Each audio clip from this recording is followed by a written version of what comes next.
The ballroom of Pembroke House glowed with the warm light of 1,000 candles on the evening of October 15th, 1817, casting dancing shadows across the faces of London's finest society as they swirled and laughed beneath chandeliers dripping with crystal.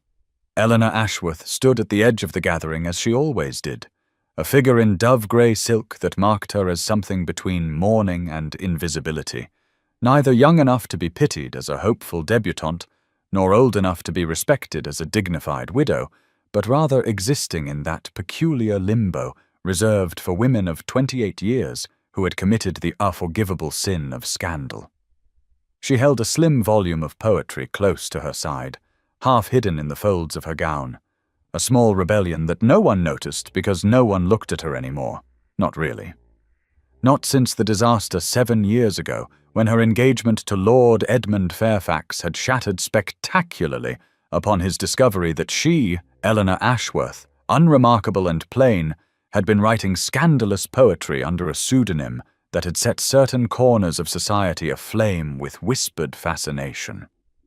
The whispers had turned to condemnation the moment her identity became known, and Edmund had withdrawn his suit with such haste that the gossips barely had time to sharpen their tongues before he was gone, leaving her to face the aftermath alone. Now she attended events like this only because her brother Thomas insisted, because Martha Wentworth, her loyal companion, believed fresh air and society were good for the soul, because the alternative was to disappear entirely. And some stubborn part of Eleanor refused to grant society that final victory. She watched the young women in their pale muslins and silk flowers, Caroline Sinclair among them, golden and laughing in a cluster near the refreshment table where Lady Pembroke held court like a plump, bejeweled spider at the center of her web of gossip and judgment. Caroline had once been her friend, before the scandal, before ambition and social preservation had transformed affection into calculated cruelty, and Eleanor had learned not to flinch when Caroline's eyes slid past her as though she were merely part of the wallpaper, a faded pattern no longer worth acknowledging. The autumn flowers arranged throughout the ballroom released their fading perfume into air, thick with the scent of beeswax and expensive perfumes, and Eleanor found herself cataloguing details as she always did, storing observations like a miser hoarding coins, because if she could not dance, could not laugh freely, could not hope for anything beyond this quiet half-existence, she could at least bear witness to life even from its margins. Then the quality of sound in the room changed, a ripple of awareness moving through the crowd like wind across water, and Eleanor looked up from her careful invisibility to see the crowd parting near the entrance, whispers rising like startled birds, and she knew before she saw him that someone important had arrived, someone dangerous, someone who made even Lady Pembroke's smile freeze into something hard and calculating, as every eye turned toward the tall figure dressed in severe black evening clothes who stood surveying the ballroom with an expression of cool assessment that sent a shiver down Eleanor's spine she could not name. Now please take a moment and subscribe to our channel and comment where you are watching from and what time is it. It is always fascinating to see where these stories get all around the world. Thank you. Alexander Ravenscroft, Duke of Thornbridge, stood in the doorway of Pembroke House with the stillness of a predator surveying terrain, his dark eyes moving across the assembled company, with an assessment that felt almost physical in its intensity. And Eleanor found herself unable to look away even as her instinct screamed at her to return to invisibility, to fade back into the safety of being overlooked. He was 35 years old, according to the whispers that had preceded him. Unmarried, despite the parade of ambitious mothers who had thrown their daughters in his path for over a decade, and possessed of a reputation for ruthlessness in business and politics that made even powerful men step carefully around him, a danger that clung to him like the scent of smoke, and made the peacock brightness of the other gentlemen in the room seem suddenly insubstantial as candle flames beside a forge fire. Lady Pembroke moved toward him with the determination of a general marshalling forces, her smile wide and calculated, her hands already gesturing toward the cluster of young women near the refreshment table, where Caroline Sinclair had straightened like a flower, turning toward sudden sun. But the Duke's attention did not follow where Lady Pembroke attempted to direct it, and Eleanor felt the precise moment his gaze found her, across the expanse of polished floor and swirling dancers, a shock of connection that made her breath catch in her throat. She told herself she was imagining it, that men like Alexander Ravenscroft did not look at women like Eleanor Ashworth, that her 7 years of had taught her better than to mistake a passing glance for interest. Yet he continued to study her with a focus that made her acutely aware of the poetry book pressed against her side, the unfashionable cut of her dove-grey gown, the way she stood apart from the others not by choice, but by necessity. His face was all hard planes and sharp angles, handsome in the way of expensive weapons, beautiful and dangerous in equal measure, and when Lady Pembroke finally succeeded in capturing his attention with some comment Eleanor could not hear, he responded with such cool courtesy that it was clearly a dismissal, his eyes returning to Eleanor with an intentness that sent heat climbing up her neck. She watched as he moved through the room with the unhurried confidence of a man who had never doubted his welcome anywhere, society parting before him not with the eager warmth they showed to charming rogues, but with the wary respect accorded to something powerful and unpredictable, and Eleanor realized with a flutter of panic that he was moving in her direction, that the casual path he traced between conversational clusters was bringing him steadily closer to her shadowed corner. Outside, the first drops of rain began to patter against the tall windows, a soft percussion beneath the music and laughter, and Eleanor gripped her poetry book tighter as Alexander Ravenscroft's dark gaze held hers across the diminishing distance, something in his expression that looked almost like recognition, as though he saw not the scandalous spinster society had deemed her, but something else entirely, something that made her heart begin to race with a hope she knew was dangerous but could not quite suppress. Eleanor's hands tightened on her poetry book as Alexander Ravenscroft drew near, each step deliberate and unhurried, and she became acutely conscious of the whispers rising around her like a tide, shock rippling through the assembled company, because the Duke of Thornbridge was approaching the ruined spinster in grey, the woman no one acknowledged, the cautionary tale mothers used to warn ambitious daughters about the consequences of impropriety. Her instinct screamed at her to flee, to spare herself whatever humiliation this must certainly be,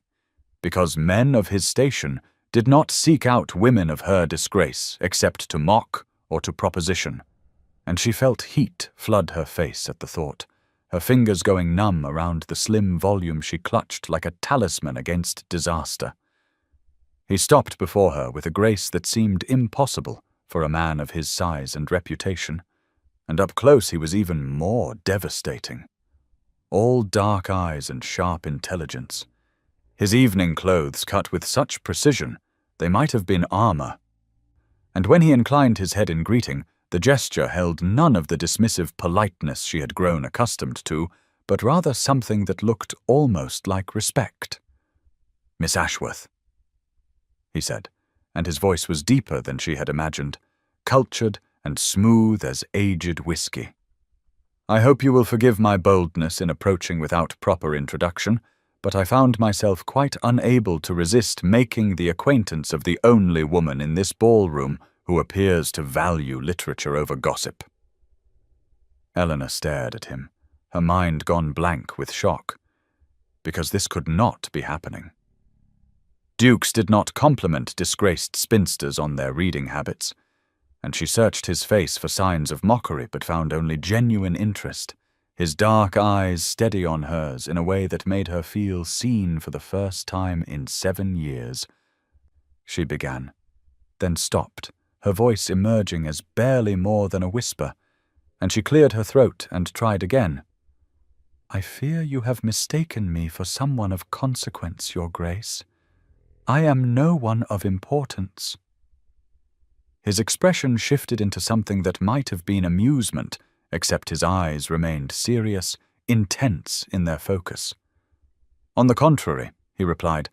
"I find that those who society deems unimportant are often the most interesting, and I confess myself curious about what poetry has captured your attention so completely that you have hidden yourself away with it rather than joining the preening display occurring at the center of this gathering." Around them, the whispers had grown to a dull roar, and Eleanor caught sight of Caroline Sinclair's face, frozen in an expression of disbelief and fury,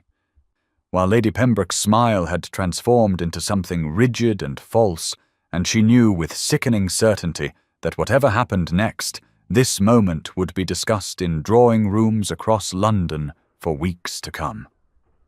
Thunder rumbled in the distance, low and ominous, and the rain against the windows intensified as Alexander Ravenscroft's gaze dropped to the book in her hands, one dark eyebrow rising in inquiry, and Eleanor found herself incapable of speech, caught between terror and a hope so fragile she dared not even name it as the most dangerous man in London stood before her and waited for her answer, as though her words actually mattered to him. The music began with a sweep of strings that seemed to echo the rising storm outside, and Eleanor felt her breath stop entirely when Alexander Ravenscroft extended his hand to her with a formality that somehow made the gesture more devastating, his dark eyes holding hers with an intensity that spoke of deliberate choice rather than polite obligation, and she knew with absolute certainty that accepting this waltz would change everything, that dancing with the Duke of Thornbridge would mark her as either his amusement or his interest, and either way society would never let her forget it. Her hand trembled visibly as she placed it in his, her grey glove stark against his black evening clothes, and she felt the strength of his fingers close around hers with a gentleness that seemed at odds with his dangerous reputation, his other hand coming to rest at her waist with a propriety that nonetheless sent heat flooding through her entire body as he drew her into the first turn, and she discovered that he danced with the same controlled grace he brought to everything else, leading her effortlessly across the floor while rain lashed the windows, and every eye in the ballroom tracked their progress with shock and avid curiosity. "You are trembling," he observed quietly, his voice pitched for her ears alone, and Eleanor could not tell if it was concern or amusement in his tone, though his hold on her tightened fractionally as though to steady her. "I am terrified," she admitted before she could stop herself, because the nearness of him had stripped away her careful defenses, and she found she could not lie to this man who looked at her as though she mattered. "I am terrified that tomorrow I will discover this was mockery or sport, and I am not certain I can survive being made a fool of again." His expression shifted into something fierce and protective, and he maneuvered them through a turn that brought them temporarily away from the nearest observers, his hand warm and solid against her back. "I give you my word, Miss Ashworth, that I have never been less inclined toward mockery in my entire life, and any man who made a fool of you was the fool himself for failing to recognize your worth." The words landed in her chest like stones dropped into still water, sending ripples of impossible hope through her carefully constructed resignation, and she stared up at him with eyes that burned with unshed tears, because no one had spoken to her with such conviction in 7 years, not since the scandal that had transformed her from promising young woman into cautionary tale. "Tell me about your poetry," he said, as they moved together through the pattern of the waltz, their bodies aligned in a way that felt almost indecent despite the proper distance he maintained. "I want to know what words captured your attention so completely that you chose them over this gathering of peacocks." Eleanor felt something crack open inside her chest at his genuine interest, and before she could think better of it, she found herself confessing about the pseudonym she had used, the scandalous verses that had destroyed her engagement, the way writing had been both her salvation and her ruin, and Alexander Ravenscroft listened with an attention that felt like being seen for the first time in her life. His dark eyes never leaving her face as rain drummed against glass, and the other dancers blurred into insignificance around them. And when the music finally ended, and he bowed over her hand with a formality that transformed into intimacy. When his thumb brushed across her knuckles, he said in a voice rough with something she dared not name, "You are the most fascinating woman I have ever encountered, Miss Ashworth, and I find myself quite determined to know everything about you."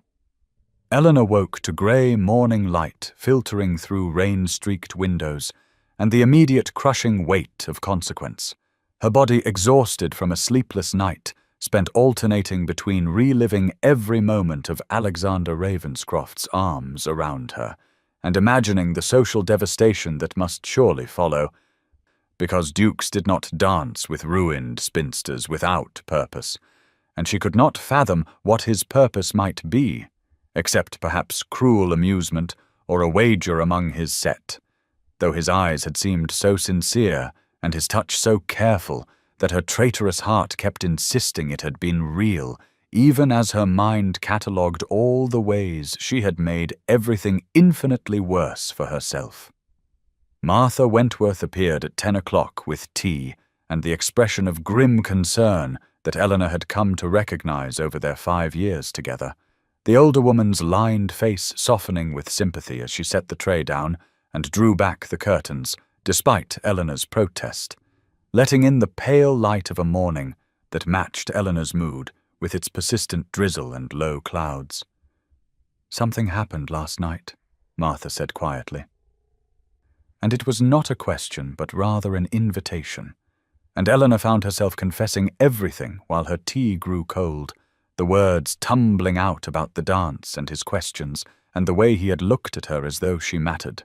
And Martha listened with the patience of someone who had witnessed 7 years of quiet suffering and knew exactly how fragile hope could be in the heart of a woman society had deemed worthless. The knock at the door came at 10:30, and Eleanor's younger brother Thomas appeared with 3 folded notes in his hand and fury in his eyes, his 24 years evident in the protective rage that made him seem suddenly older as he dropped the papers on her bed and said with barely controlled anger that the vultures had wasted no time circling. Eleanor's hands shook as she opened the first note. Written in Caroline Sinclair's familiar hand, the words dripping with false concern as they asked what game Eleanor thought she was playing in attempting to ensnare the Duke of Thornbridge, suggesting that perhaps her years of obscurity had driven her to desperate measures that would only result in further humiliation when His Grace inevitably recognized his error in paying her the slightest attention. The second note came from Lady Pembroke herself, couched in the language of social obligation, but carrying the unmistakable message that Eleanor's performance last evening had been noted and would not be forgotten, with the clear implication that any attempts to rise above her station would be met with the full force of society's censure. The third note contained only 4 words in an unfamiliar hand, but they cut deeper than all the others combined because of their casual cruelty, and Eleanor stared at them until they blurred through her tears as Martha wrapped protective arms around her shoulders and Thomas swore with a vehemence that would have shocked their late mother, those 4 words branding themselves into her consciousness like a verdict she could not escape. How very pathetically desperate. And she knew with sickening certainty that by tonight all of London would be laughing at the ruined spinster who had dared to believe that a dance with a duke might mean something more than temporary charity. Eleanor was still sitting in numb silence with Thomas pacing furiously, and Martha holding her hand when the butler appeared in the doorway at 2 o'clock that afternoon with an expression of profound confusion, and announced that His Grace the Duke of Thornbridge had called and was requesting the honour of being received, and the words seemed to echo in the small room like a thunderclap that froze all three of them in attitudes of shock, because dukes did not call on ruined spinsters the day after dancing with them. Dukes did not follow mockery with formal visits during proper calling hours, and Eleanor felt her heart begin to pound with a terror that was somehow more frightening than resignation, because she did not know if she could survive having hope dangled before her, only to be snatched away again. Thomas moved first, his protective instincts overriding his surprise as he straightened his waistcoat and said he would receive his grace. But Eleanor found herself standing on shaking legs and smoothing down her simple mourning dress with trembling hands, because she needed to face this herself, needed to hear whatever cruel explanation or careless dismissal Alexander Ravenscroft had come to deliver, so she could finally stop the terrible hoping that had taken root in her chest, despite all her efforts to crush it. Alexander entered the modest drawing-room, carrying white roses, and the sight of him in the clear afternoon light streaming through windows where rain had finally ceased was almost painful in its impact. His dark hair slightly disheveled from the wind, and his eyes finding hers immediately with an intensity that made her breath catch, even as her mind insisted this could not mean what her heart desperately wished it might mean.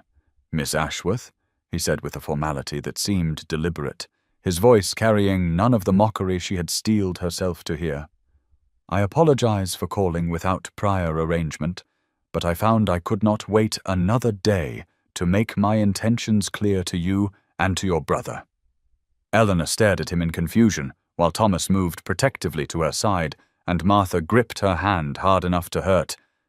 and Alexander set the white roses on the small table with careful precision, before turning to face them all with an expression that was both vulnerable and determined in a way that seemed impossible on the face of London's most dangerous duke. "I came because I wanted to," he said simply, looking directly at Eleanor with eyes that seemed to see straight through all her defenses into the terrified hoping underneath. "I came because our dance last night was the most genuine conversation I have had in a decade of empty social performances, because your honesty and intelligence and quiet dignity are worth more than all the calculated charms of every eligible woman in London, and because I would very much like your permission to call on you again." The words fell into the room like stones into still water, creating ripples that expanded outward until Eleanor felt they might drown her, and she was aware of Thomas's sharp intake of breath and Martha's fierce grip, and the way sunlight caught in Alexander's dark hair and made him seem almost unreal, standing in their modest drawing-room with white roses on the table and a request in his eyes that looked remarkably like hope. "Your Grace," Thomas began, his voice tight with protective suspicion, "my sister has endured enough cruel amusement at the hands of society, and if this is some manner of sport or wager, I must ask you to leave immediately." Alexander's expression shifted into something fierce and almost angry, but the anger seemed directed outward rather than at them, as he said with quiet conviction that carried the weight of absolute truth. "I give you my word as a gentleman and on my family's honor that I have never been more serious about anything in my life, and the only sport I intend is the systematic destruction of anyone who dares speak ill of your sister in my hearing." Eleanor felt tears burning in her eyes because his words were either the cruelest lie ever spoken or the answer to prayers she had stopped praying 7 years ago, and when Alexander turned to her and asked with remarkable gentleness if he might have permission to court her properly, she found herself nodding even as tears spilled down her cheeks and the terrible dangerous hope in her chest unfurled like flowers opening to unexpected sun. Alexander arrived at precisely 2 o'clock on October the 17th with more white roses and a determination in his eyes that made Eleanor's carefully constructed defenses tremble, and so began a week that would later shimmer in her memory like something from a dream she had not dared to have. each day bringing his steady presence into her life until the impossible began to feel almost real. He came every afternoon at the same hour with the reliability of the church bells that marked the passing time, and they walked in Hyde Park while autumn leaves fell around them in shades of gold and crimson, their conversations ranging from poetry to philosophy to the small observations about life that revealed more about a person's character than any formal social performance ever could. And Eleanor found herself laughing for the first time in 7 years, the sound startling her own ears with its unfamiliarity. On the 3rd day, he brought her a gift that made her hands shake as she unwrapped it. A first-edition poetry collection so rare that she had only ever read about it in catalogues, and when she looked up at him with tears threatening, he said quietly that he had noticed the way her eyes lit when she spoke of poetry. And he wanted to see that light as often as possible, wanted to give her back the joy that society had tried so hard to steal from her. They sat together in the Ashworth drawing room that had become their sanctuary, while Martha discreetly occupied herself with needlework in the corner, and Thomas read his newspaper with the studied nonchalance of a protective brother who was slowly learning to trust, and Alexander asked Eleanor to read to him from her own poetry. The pages she had hidden for years after her scandal made her pseudonym worthless and her words feel like shameful secrets. She refused at first, the old fear rising sharp and choking in her throat, but he waited with patient understanding, and on the 5th day she finally retrieved the worn notebook from her room and read him a poem she had written about loneliness, her voice trembling and her eyes fixed on the pages because she could not bear to see his reaction.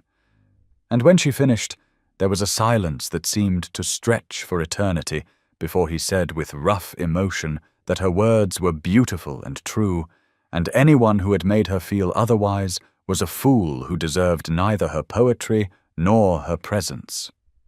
Eleanor cried then, not the bitter tears of humiliation she had shed so many times before, but rather the healing tears of someone who had been seen and valued after years of invisibility. And Alexander moved closer on the sofa and took her hand with a gentleness that contradicted everything society said about his dangerous reputation, his thumb tracing circles on her palm while she composed herself and Martha pretended not to notice, and something profound settled between them like a promise not yet spoken aloud. Society began to take notice as the week progressed, the daily visits impossible to hide, and the Duke's intentions clear to anyone with eyes to see. And Eleanor found herself the object of speculative glances rather than pitying dismissal when she attended Lady Westbrook's gathering on the 7th day, wearing a new blue dress that Martha had insisted brought out her eyes, and though Caroline Sinclair watched from across the room with barely concealed malice, and Lady Pembroke's smile remained frozen and false, there were others who nodded with cautious respect, and Eleanor began to believe that perhaps her story was not yet finished after all. Eleanor arrived at Lady Westbrook's morning gathering on October 24th wearing the new blue dress that Alexander had said brought out her eyes,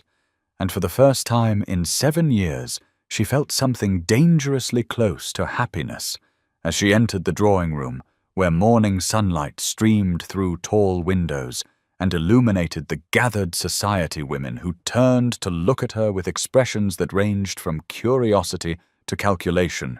and she was searching for Martha's familiar face among them when Caroline Sinclair stepped directly into her path with a smile that was all teeth and no warmth, and said in a voice pitched to carry across the suddenly silent room that it was quite remarkable how some women would go to any lengths to trap a husband, even when society had long since deemed them unmarriageable. The words hit Eleanor like a physical blow, stealing the breath from her lungs and freezing her in place, while the happiness of moments before shattered into razor-sharp fragments that cut deep into the soft, vulnerable places she had been foolish enough to expose. And Caroline continued with malicious precision that everyone knew Miss Ashworth had written scandalous poetry that ruined her prospects 7 years ago, And now here she was, using those same shameful talents to ensnare poor naive His Grace, who clearly did not understand the sort of woman he was dealing with, the sort who would use any manipulation necessary to secure a title and fortune she had no right to expect. Eleanor felt the familiar cold shame washing over her like a wave that threatened to pull her under, the old wounds tearing open with such practiced ease that she wondered how she had ever been foolish enough to believe they might have healed. And she was aware of the other women watching with avid interest, and Lady Pembroke's satisfied smile, and Martha pushing through the crowd toward her, and the way her hands were shaking so badly that she had to clasp them together to hide their trembling, while Caroline pressed her advantage with cruel enthusiasm. "You think we do not see what you are doing?" Caroline said with false sympathy that dripped poison, playing the tragic figure to win his pity, pretending your ruined reputation and scandalous past make you somehow intriguing rather than simply inappropriate. But the Duke will realize soon enough what a mistake he has made in paying attention to a woman who should have had the decency to retire from society entirely years ago, instead of lingering on the edges waiting for an opportunity to trap some unsuspecting gentleman. The tears came without permission, hot and humiliating, streaming down Eleanor's face while she stood frozen in the center of Lady Westbrook's drawing room, with the wreckage of her brief happiness scattered at her feet and the familiar weight of shame settling back onto her shoulders like an old familiar cloak. She had been foolish to think she might finally shed,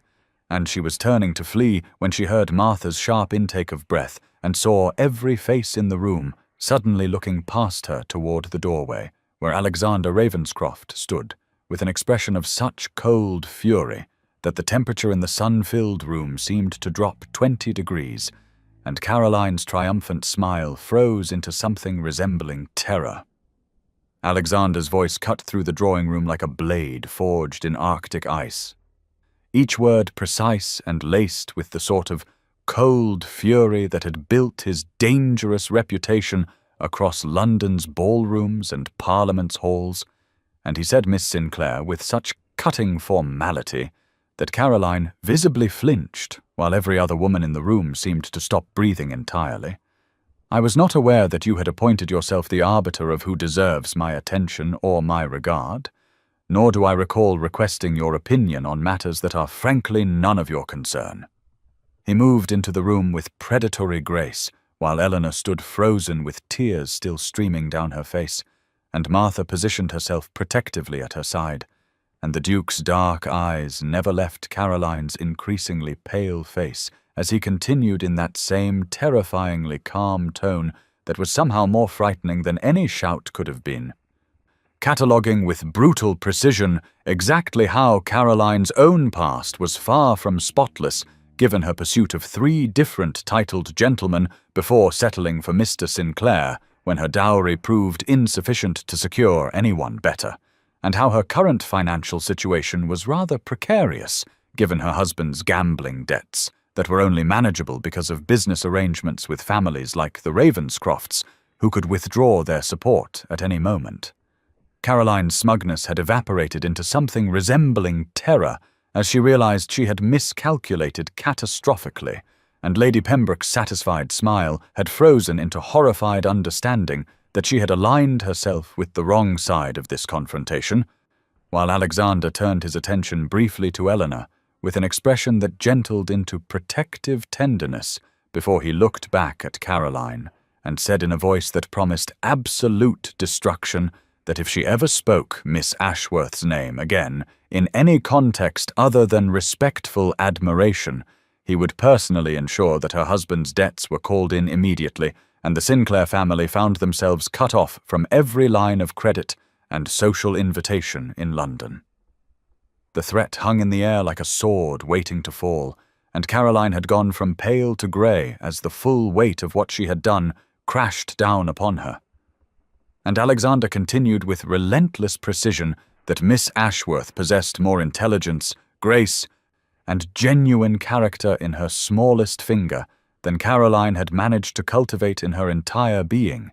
and that her poetry, which Caroline had referred to as scandalous, was in fact remarkable and insightful, and he considered himself privileged to have read it, and anyone who suggested otherwise revealed only their own lack of refinement and understanding. Eleanor was staring at him with an expression caught between shock and something that looked dangerously like awe, while Martha nodded firm approval and Lady Westbrook watched with wide eyes from her position near the tea service, and Alexander finished his systematic destruction of Caroline by noting loudly enough for every witness to hear clearly that he was courting Miss Ashworth with the full intention of making her his Duchess, and anyone who had a problem with his choice was welcome to remove themselves from his acquaintance permanently, as he had no patience for small minds and smaller hearts. Caroline fled the room with tears of humiliation replacing her earlier malice, and Alexander finally turned his full attention to Eleanor and crossed the remaining distance between them and said softly, "Are you all right?" while the other women pretended not to watch, and Martha discreetly moved aside, and Eleanor found she could not speak around the tightness in her throat, but managed to nod, while he produced a handkerchief and gently wiped the tears from her cheeks with a tenderness that contradicted everything about the cold fury he had just displayed.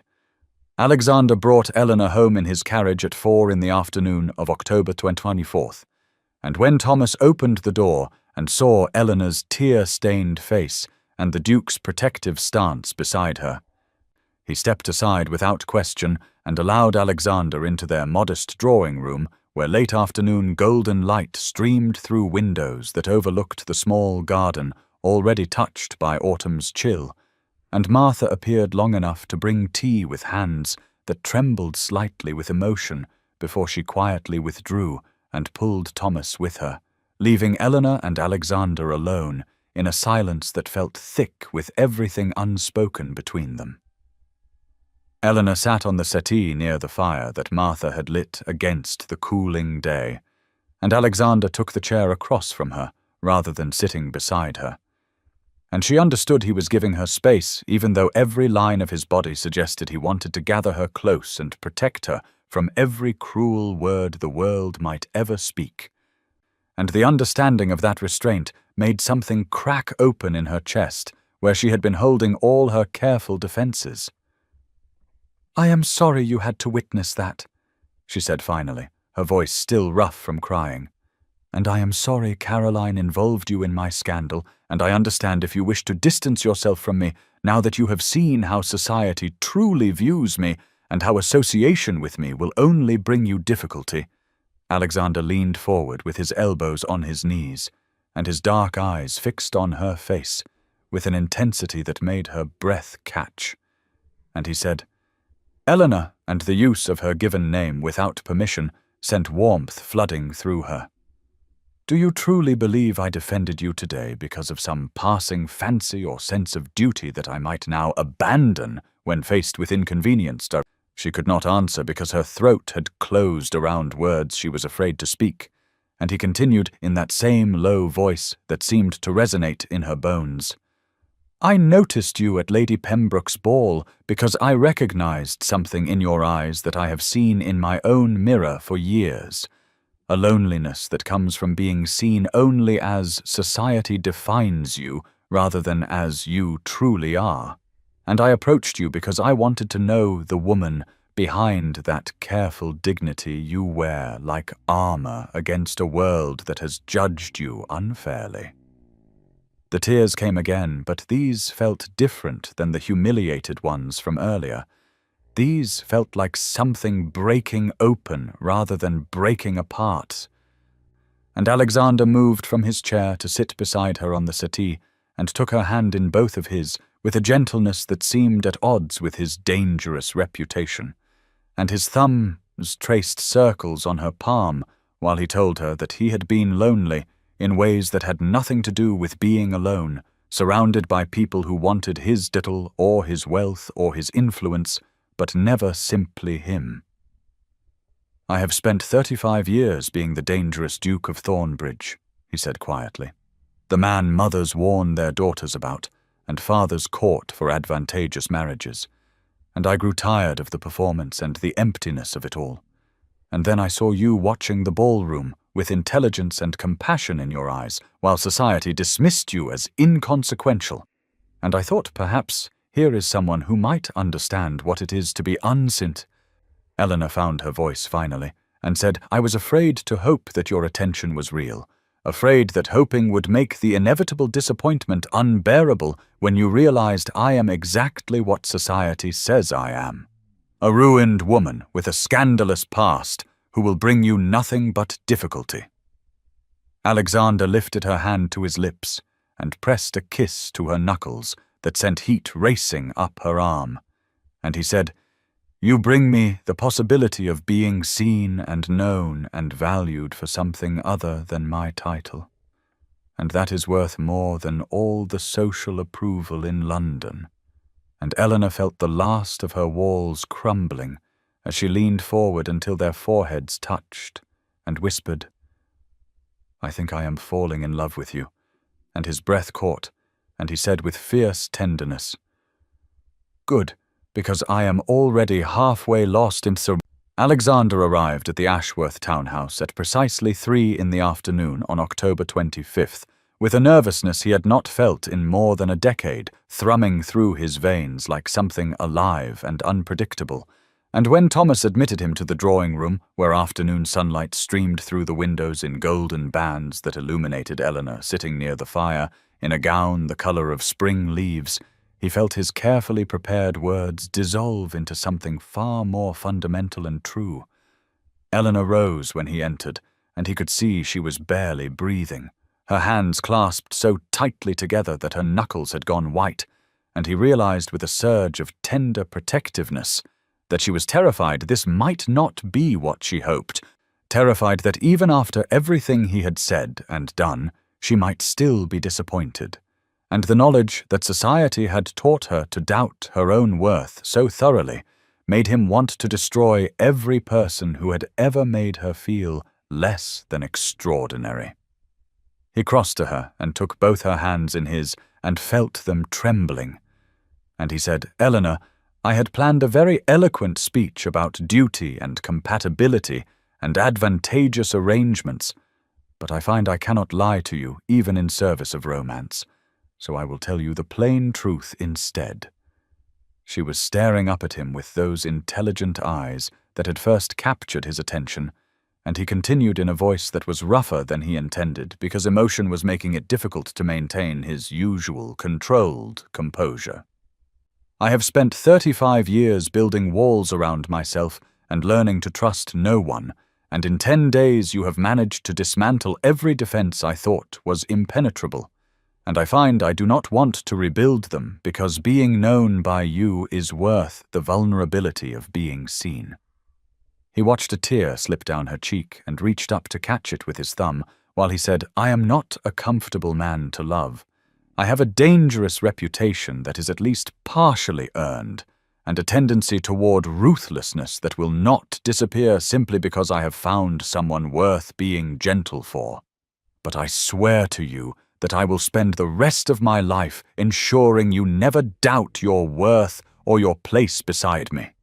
And if you will consent to be my wife, I will count myself the most fortunate man in England. Eleanor's voice was barely a whisper when she said yes, and then louder, with joy, breaking through like sunlight through storm clouds. Yes, Alexander, I will marry you.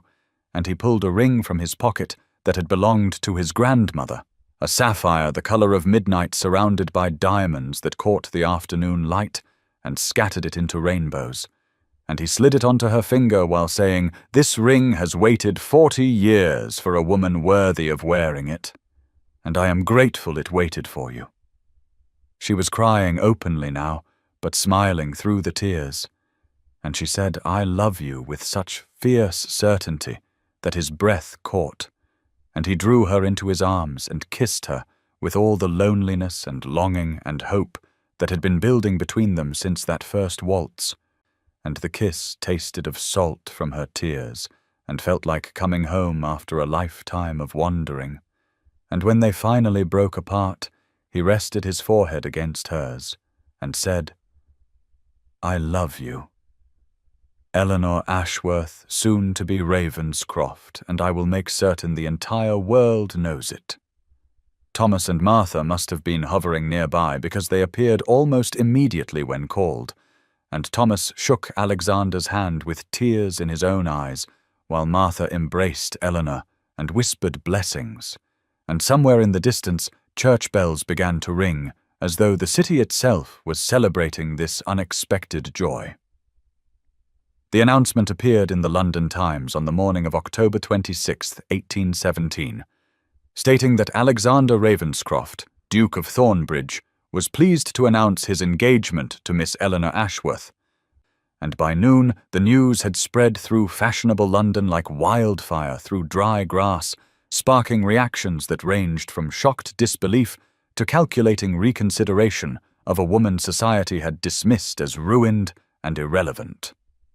Eleanor woke that morning to find Alexander already at her door despite the early hour, and he swept her into his arms in the modest entrance hall with such fierce joy that Martha had to clear her throat twice before they remembered propriety, and he insisted on taking Eleanor to breakfast at Gunther's, where he could parade his future duchess before the morning crowds, and make absolutely certain no one could mistake the seriousness of his intentions.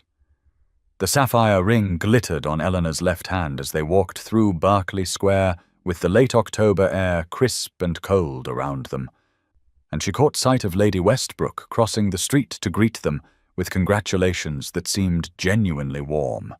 and Eleanor realized with a shock that the woman who had hosted the gathering where Caroline attacked her was now treating her with respect that bordered on deference. Over the following 4 days, the transformation in how society received Eleanor accelerated with dizzying speed. Invitations that had stopped arriving years ago now flooded the Ashworth townhouse until Martha needed a separate table just to organize them all, and Alexander insisted on accompanying Eleanor to every social engagement so he could watch with satisfaction as women who had whispered cruel gossip now smiled and complimented her, and pretended they had always thought highly of Miss Ashworth. On October 28th, Alexander took Eleanor to Madame Bellevaux's exclusive modiste shop on Bond Street,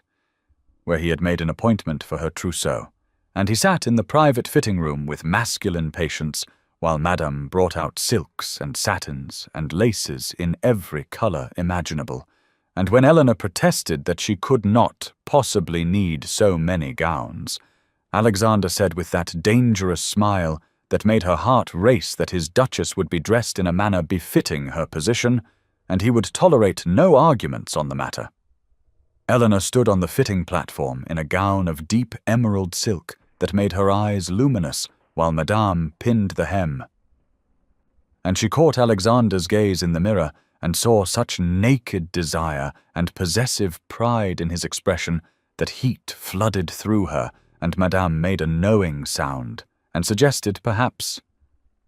His Grace might wait in the outer salon. But Alexander simply said he was perfectly comfortable where he was and continued watching Eleanor with an intensity that made her fingers tremble as she touched the fine fabric. The wedding dress Madame showed them on October 29th was ivory silk with intricate lace at the sleeves and neckline, elegant in its simplicity rather than ostentatious, and when Eleanor emerged from the dressing room wearing it, Alexander stood so abruptly his chair fell backward, and he crossed to her with his dark eyes blazing and said in a voice rough with emotion that she was the most beautiful thing he had ever seen, and he could not wait to make her his wife in truth. Lady Beatrice Pembroke arrived at the Ashworth townhouse on the morning of November the 2nd, 1817, at precisely 11 o'clock, and the rigid set of her shoulders and the tightness around her mouth made it clear she had not come of her own volition, but under a compulsion that galled her deeply, and Eleanor, who was receiving morning callers in the drawing-room with Martha seated nearby as witness and companion, felt Alexander's hand tighten almost imperceptibly on her shoulder, where he stood behind her chair in a posture of protective possession that declared without words exactly who held the power in this encounter. Lady Pembroke's eyes flickered to Alexander, and then away quickly, as though the sight of his cold satisfaction pained her, and she said in a voice that trembled slightly with suppressed humiliation that she had come to offer her sincere apologies to Miss Ashworth for any lack of warmth or welcome she might have shown in the past, and Eleanor recognized the careful wording that had likely been rehearsed multiple times and suspected that Alexander had made it abundantly clear to Lord Pembroke that the family's extensive business interests with Ravenscroft Holdings depended entirely on this moment of contrition. The silence stretched for several heartbeats while Eleanor considered her response, and she felt within herself the warring impulses of the woman she had been who would have accepted any crumb of kindness with desperate gratitude, and the woman she was becoming who understood that she owed nothing to those who had been cruel when she was powerless. And it was Alexander's thumb brushing gently against her shoulder that reminded her she could choose grace not from weakness but from strength. Eleanor rose from her chair with the sapphire engagement ring catching the morning light and said in a voice that was steady and clear that she appreciated Lady Pembroke's visit and bore no lingering resentment for past slights.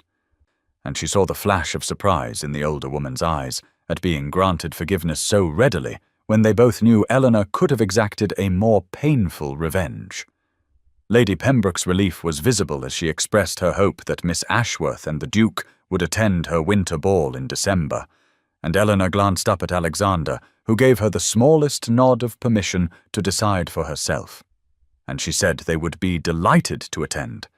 And in that moment she felt the completion of a transformation that had begun in this very house when she had been powerless and afraid, and had now culminated in her showing mercy to a woman who had once held the power to wound her. As Lady Pembroke departed with effusive thanks that barely masked her mortification, the sound of other callers arriving in the entrance hall carried into the drawing-room, and Eleanor knew that multiple witnesses would observe Lady Pembroke leaving the Ashworth residence and would draw their own conclusions about what had transpired. And Alexander moved around her chair to take both her hands in his and said with fierce pride, blazing in his dark eyes, that she was magnificent and gracious and everything a duchess should be. And Eleanor felt the last lingering shadow of her old shame dissolve in the warmth of his regard. The 12 days between November 3rd and November 15th, 1817, passed in a flurry of wedding preparations that transformed the modest Ashworth townhouse into a headquarters of joyful activity. And Eleanor found herself surrounded by fabrics and flowers and guest lists and menu selections, while Alexander visited every afternoon at 2 o'clock, as had become their cherished ritual. Though now, as her acknowledged fiancé, he was granted the privilege of time alone with her in the drawing-room without Martha hovering quite so closely, and these stolen hours of relative privacy became Eleanor's most treasured moments as they sat together on the settee, with his arm around her shoulders and her head resting against his chest, while they discussed their future with an intimacy that made her heart race and her cheeks flush with anticipation. On November 3rd, Alexander took Eleanor to see Ravenscroft Park, his primary estate located 3 hours north of London in Hertfordshire, and as their carriage rolled up the long drive lined with ancient oaks, just beginning to lose their autumn leaves, Eleanor caught her first glimpse of the magnificent Palladian manor house, with its honey-coloured stone glowing in the pale November sunlight. And Alexander watched her face with an intensity that spoke of his need for her approval, and when she breathed that it was the most beautiful place she had ever seen, he pulled her close and whispered against her hair that it would truly become beautiful only when she was its mistress and filled its rooms with her warmth and laughter. The housekeeper Mrs. Davies and the butler Stevens greeted Eleanor with respectful deference that held genuine warmth beneath the formality, and as Alexander showed her through the grand rooms with their tall windows and elegant furnishings, he pointed out the private sitting room adjacent to the Duchess's chambers that he had already instructed be converted into a writing room for her poetry, complete with a desk positioned to catch the morning light and shelves waiting to be filled with her books. And Eleanor stopped in the doorway of that sun-filled space and felt tears slip down her cheeks because no one in her entire life had ever made such a gesture of understanding what truly mattered to her soul. The wedding itself was planned for December 7th, 1817, at St. George's Church in Hanover Square, with a breakfast to follow at Ravenscroft House in Mayfair, and the guest list had swelled to over 200 people, as every family of consequence angled for an invitation to what had become the most anticipated social event of the winter season. And Eleanor felt a sharp satisfaction in knowing that many who had whispered cruel gossip about her would now witness her triumph as she became the Duchess of Thornbridge. On November 10th, Madame Beliveau delivered the finished wedding dress for a final fitting,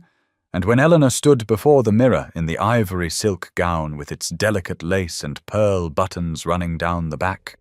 Martha wept openly and said that she looked like an angel, and Alexander, who arrived early and convinced Martha to let him see despite the superstition about grooms viewing the dress before the wedding, stood frozen in the doorway with such blazing love in his dark eyes that Eleanor understood with absolute certainty that she was cherished beyond measure. The final 2 weeks before the wedding passed in a haze of fittings and menu selections and seating arrangements, but what Eleanor would remember most vividly in years to come were the quiet moments stolen between the chaos when Alexander would arrive at the townhouse and pull her into his arms the moment they were alone, and hold her as though she were something infinitely precious. And on November 18th, he brought her to his study at Ravenscroft House and showed her the volumes of poetry he had been collecting for her personal library, first editions and rare manuscripts that must have cost a small fortune. And when she protested that it was too much, he had silenced her with a kiss that left her breathless and trembling, and said that nothing would ever be too much for her, and that he intended to spend the rest of his life proving that she deserved every beautiful thing the world could offer. On November 20th, they attended the theatre together in full view of society, and Eleanor sat in the Ravenscroft box, wearing a gown of deep emerald silk that Alexander had commissioned specifically, because he said it made her eyes luminous, and she felt the weight of hundreds of gazes upon them. But instead of the old shame, she felt only pride, because Alexander kept her hand clasped in his throughout the performance and whispered in her ear during the intermission that he was the most envied man in London for having won her heart. Thomas observed his sister's transformation with satisfaction, and told Alexander privately on November 22nd that he had never seen Eleanor so happy, and that he was grateful beyond words that someone finally recognized her worth. And Alexander had gripped the younger man's shoulder and said that he was the fortunate one, because Eleanor had taught him that true nobility lay not in titles or wealth, but in the courage to remain kind and generous even when the world had been cruel. And Thomas understood in that moment why his sister loved this man who had such a fearsome reputation, but who looked at Eleanor as though she hung the moon and stars. On November 25th, Alexander took Eleanor to the small family chapel at Ravenscroft Park, where they would speak their private vows before God on the morning of the wedding, before the larger public ceremony, and he showed her the names carved into the stone walls of generations of Ravenscrofts who had married for love despite social pressure to make advantageous matches. And he told her that she would add her name to that wall as his Duchess, and that their children would know the story of how their father had fallen in love with the most remarkable woman in England who society had foolishly overlooked.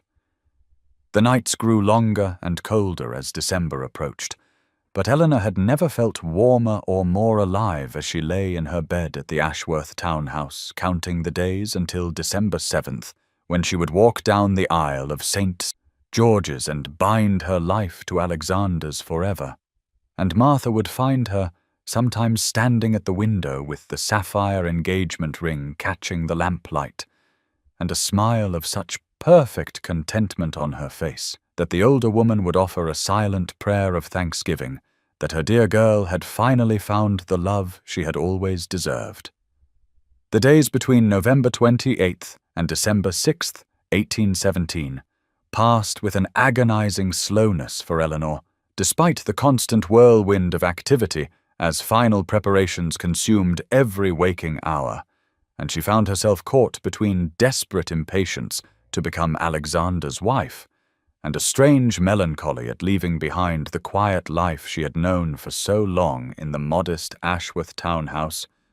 though Martha assured her it was perfectly natural for a bride to feel such conflicting emotions in the final week before her wedding.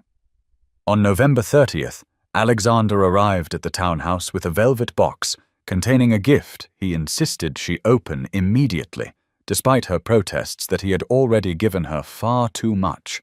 and when she lifted the lid, she found a delicate gold necklace with a pendant in the shape of a quill pen set with tiny diamonds that caught the afternoon light like captured stars, and he fastened it around her throat with fingers that trembled slightly, and told her that he wanted her to wear it on their wedding day as a symbol of his love for every part of her, including the poet whose words had first revealed to him the depth of her soul. Thomas spent December 1st reviewing the marriage settlements with Alexander's solicitors and reported to Eleanor that evening that the Duke had settled upon her an independence that would make her one of the wealthiest women in England in her own right, with funds that could never be touched by anyone, including Alexander himself. And when she had confronted her betrothed about such extravagant generosity, he had simply said that he wanted her to know she was choosing him freely and not out of financial necessity or social pressure, and Eleanor had kissed him with such fierce gratitude that he had groaned and pulled away before propriety could be entirely abandoned in the Ashworth drawing-room. On December 3rd, Eleanor made a final visit to the modiste to collect her traveling costume for the honeymoon journey, and found that Alexander had secretly commissioned an entire additional wardrobe to be delivered to Ravenscroft Park as a surprise, and Madame Bellevaux showed her sketches of morning dresses and evening gowns and riding habits in rich fabrics and jewel tones that made Eleanor's carefully budgeted trousseau look almost shabby by comparison, though the Frenchwoman assured her that the Duke had specifically requested styles that would suit Eleanor's particular colouring and elegant simplicity rather than the fussy over-ornamentation currently fashionable among younger women. The nights grew shorter as winter deepened, and Eleanor lay awake in her narrow bed at the townhouse, counting the hours until December 7th, when she would walk down the aisle of St. George's and speak the vows that would bind her to Alexander forever. And she thought about the girl she had been at 21 when her first engagement had ended in such public humiliation, and how that younger Eleanor could never have imagined that 7 years later she would be preparing to marry a duke, who loved her not despite her scandal, but because he saw past society's judgment to the woman underneath. And she offered a silent prayer of gratitude for every hardship and every lonely year, because they had shaped her into someone capable of recognizing and cherishing the extraordinary gift of Alexander's love. The morning of December 6th, 1817, dawned cold and clear with frost etching delicate patterns on the windows of Eleanor's bedroom at the Ashworth townhouse, and she woke with her heart pounding in a mixture of anticipation and something that felt almost like terror, because tomorrow, at this time, she would be Alexander's wife and the Duchess of Thornbridge, and despite all the weeks of preparation, some part of her still could not quite believe that this extraordinary transformation was truly happening to Eleanor Ashworth, who had been society's invisible spinster barely 2 months ago. Martha found her standing at the window wrapped in a shawl, watching the winter sun rise over London's rooftops, and the older woman came to stand beside her and asked gently if she was having second thoughts. But Eleanor had turned with eyes that shone with unshed tears and said no. She was simply trying to memorize this moment of being the old Eleanor one last time before she stepped into a future more beautiful than anything she had ever dared to dream possible. At 10 a.m., Alexander arrived despite the impropriety of calling so early, because he said he could not bear to spend their last day as unmarried people apart, and Thomas had laughed and surrendered the drawing room to them with only Martha as chaperone, and Alexander had pulled Eleanor into his arms the moment they were as alone as propriety allowed, and kissed her with a hunger that made her knees weak and her heart race until Martha cleared her throat pointedly, and they broke apart flushed and breathless and grinning like children caught stealing sweets. They spent the morning going over final details for the ceremony that would take place at George's at 11 a.m. the following day, with the private vows in the Ravenscroft chapel beforehand at 9 a.m. for only the closest family. And Alexander told her again that he had arranged for her poetry collection to be published under her own name as a wedding gift, with a first edition bound in white leather waiting for her at Ravenscroft Park. And Eleanor had wept and told him that he had given her back not just her future, but the parts of herself she had thought lost forever when society had deemed her ruined and worthless. At noon they shared a quiet luncheon with Thomas and Martha, and the conversation turned to memories of Eleanor's childhood and the early days after their father's death, when money had been tight and prospects uncertain. And Alexander listened with fierce attention to every story, as though memorizing the details of the life she had lived before him, and Eleanor understood that he wanted to know every version of her that had existed because he loved not just who she was now, but the journey that had shaped her. In the afternoon, Alexander took her driving through Hyde Park one final time as Miss Ashworth, and the winter sun slanted through the bare branches of the trees and caught the sapphire on her left hand, sending blue fire dancing across the interior of the carriage, and he told her that he had never believed in fate or providence until the night he had walked into Lady Pembroke's ballroom and seen a woman in grey standing alone by the windows, and felt his entire future shift and realign around that single moment. When he returned her to the townhouse at 4 p.m., he held her hands for a long moment on the front steps and told her that the next time he saw her, she would be walking down the aisle toward him, and that he would spend every remaining day of his life being grateful that she had chosen to trust him with her heart, despite every reason society had given her to protect it. And Eleanor had whispered that he had taught her the difference between existing and living, and that she could not wait to begin their life together. The morning of December the 7th, 1817, arrived with a stillness that felt almost sacred. As Eleanor woke in the pale pre-dawn darkness of her childhood bedroom for the very last time, and she lay perfectly still beneath the familiar weight of quilts her mother had sewn years before, listening to the quiet sounds of the townhouse stirring to life around her, and thinking that in just 5 hours she would speak vows that would transform her from Miss Eleanor Ashworth into Her Grace the Duchess of Thornbridge, a title that still felt impossibly grand and unreal, despite all the weeks of preparation that had led to this extraordinary morning. Martha appeared at 6 a.m. with hot chocolate and tears already streaming down her lined face, and she helped Eleanor into the bathing room, where a copper tub had been filled with steaming water scented with lavender and rose petals, and as Eleanor sank into the fragrant warmth, she felt the last traces of tension dissolve from her shoulders, and thought about how 2 months ago she had been the invisible spinster standing alone at the edges of Lady Pembroke's ballroom, resigned to a life of quiet obscurity,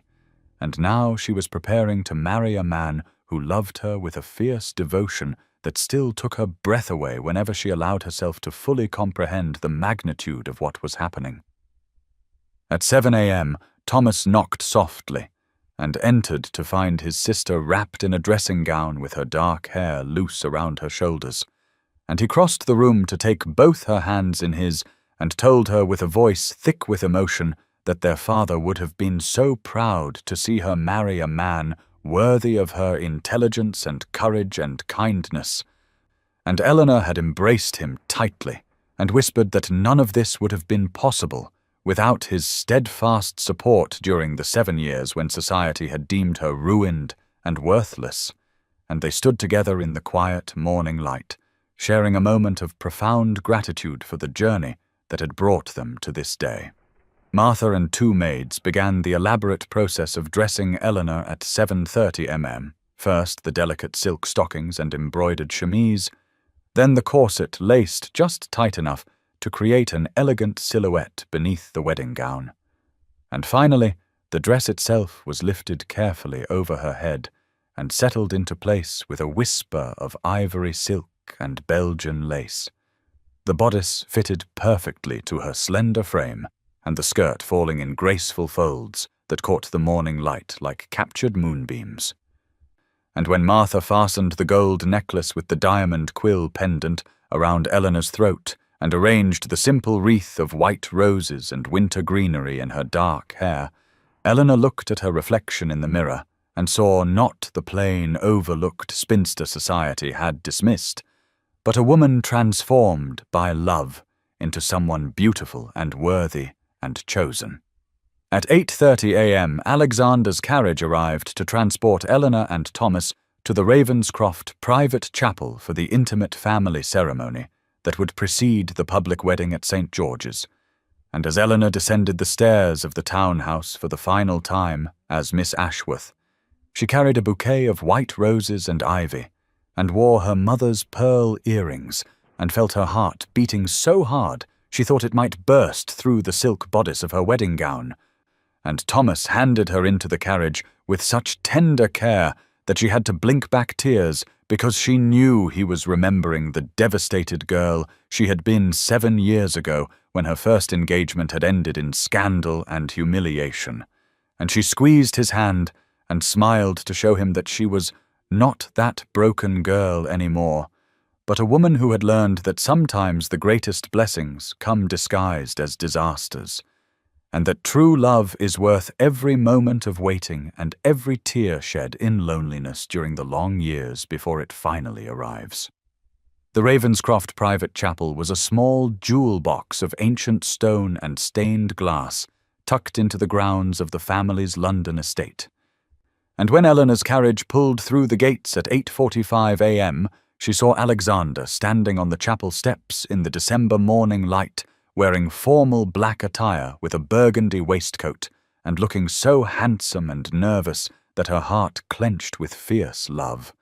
And when Thomas handed her down from the carriage, Alexander crossed to them immediately, and took both her hands and told her she was the most beautiful thing he had ever seen, and that he had not slept at all, because every time he closed his eyes, he saw her walking toward him in this exact moment. Inside the chapel waited only Thomas and Martha, and Alexander's elderly aunt Catherine, who had travelled from Scotland to serve as witness, and the space was filled with winter sunlight streaming through windows that depicted scenes from the Song of Solomon. And when the family chaplain asked them to join hands, Eleanor felt Alexander's fingers trembling against hers, and understood that this intensely powerful man, who had destroyed her enemies and defied society for her, was as overwhelmed by the magnitude of this moment as she was. The private vows they spoke were the ones they had written themselves in late-night conversations over the past weeks, and Alexander promised to honor her mind as well as her heart, to protect her courage while never limiting her spirit, to be her champion and her partner and her devoted lover for all the days of their lives. And Eleanor promised to trust him with the parts of herself she had hidden from the world, to stand beside him as his duchess and his equal, to love him with the same fierce loyalty he had shown her from the moment he had crossed that ballroom to claim the woman no one else had seen. When the chaplain pronounced them married in the eyes of God, and Alexander slipped a second ring onto her finger beside the sapphire engagement band, this one a simple gold circlet engraved with words from her own poetry that he had memorized,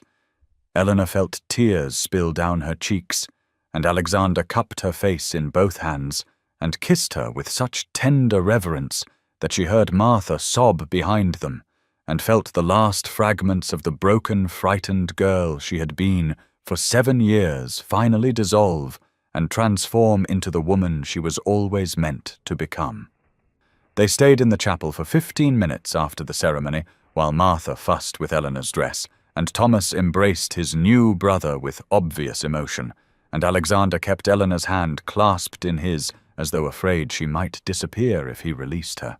And he whispered against her temple that she was his duchess now, his wife, his Eleanor, and that he would spend the rest of his life making certain she never doubted her worth or his devotion.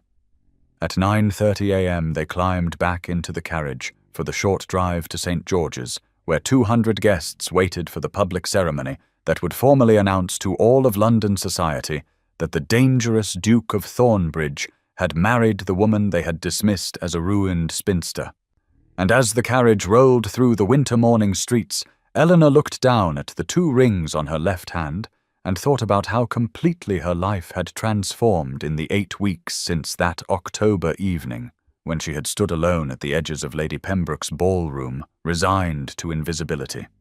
And she understood that sometimes the greatest love stories begin not with a first meeting, but with a first moment of truly being seen.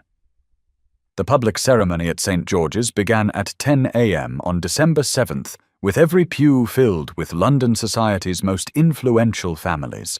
and as Eleanor walked down the long aisle on Thomas's arm, with winter sunlight streaming through the stained glass windows to paint coloured shadows across the ancient stone floor, she saw the faces of people who had dismissed her and pitied her and gossiped about her for 7 years now, watching with expressions of wonder and recalculation. And she held her head high with the confidence of a woman who had learned her worth not from their approval, but from the love of a man who had chosen her when society deemed her ruined and worthless. Alexander stood waiting at the altar in his formal attire, with his grey eyes fixed on her with such fierce devotion that Eleanor felt her breath catch. And when Thomas placed her hand in Alexander's and stepped back to join Martha in the front pew, Alexander lifted her fingers to his lips and whispered that she was his miracle and his redemption, and that watching her walk toward him was the most beautiful moment of his entire life. The Archbishop conducted the public ceremony with appropriate solemnity, and when he asked if anyone present knew of any impediment to this union, Eleanor felt Alexander's hand tighten on hers as though daring anyone to speak. But the silence that followed was complete and respectful, and she understood that whatever doubts society had harbored about this marriage had been thoroughly conquered by Alexander's unwavering devotion and her own dignified grace over the past 8 weeks. They spoke the traditional vows this time with steady voices that carried through the hushed church, and when Alexander slipped the same gold band onto her finger that he had placed there in the private chapel 90 minutes earlier, and promised before God and 200 witnesses to love and honor her for all the days of his life, Eleanor felt the final weight of 7 years of shame and isolation lift from her shoulders and transform into wings that might carry her anywhere. The kiss Alexander gave her after the Archbishop pronounced them husband and wife was briefer and more restrained than the one they had shared in the private chapel, but his eyes, when he pulled back, held promises of deeper intimacy to come, and Eleanor felt her cheeks warm as he tucked her hand into the crook of his elbow and turned to lead her back down the aisle as the church bells began to peal overhead in joyous celebration. The receiving line afterward lasted nearly 2 hours as every guest filed past to offer congratulations, and Eleanor watched with quiet satisfaction as Lady Pembroke curtsied stiffly and addressed her as "Your Grace," as Caroline's mother apologized again for her daughter's unforgivable behavior without meeting Eleanor's eyes, as dozens of people who had ignored her for years now smiled and praised her beauty and wished her happiness. Alexander never left her side throughout the entire exhausting ritual, his hand at the small of her back or holding hers, his voice warm with pride whenever he introduced her as his duchess, his eyes constantly checking to ensure she was comfortable and happy, and Eleanor understood that this protective devotion would be the bedrock of their marriage for all the years to come.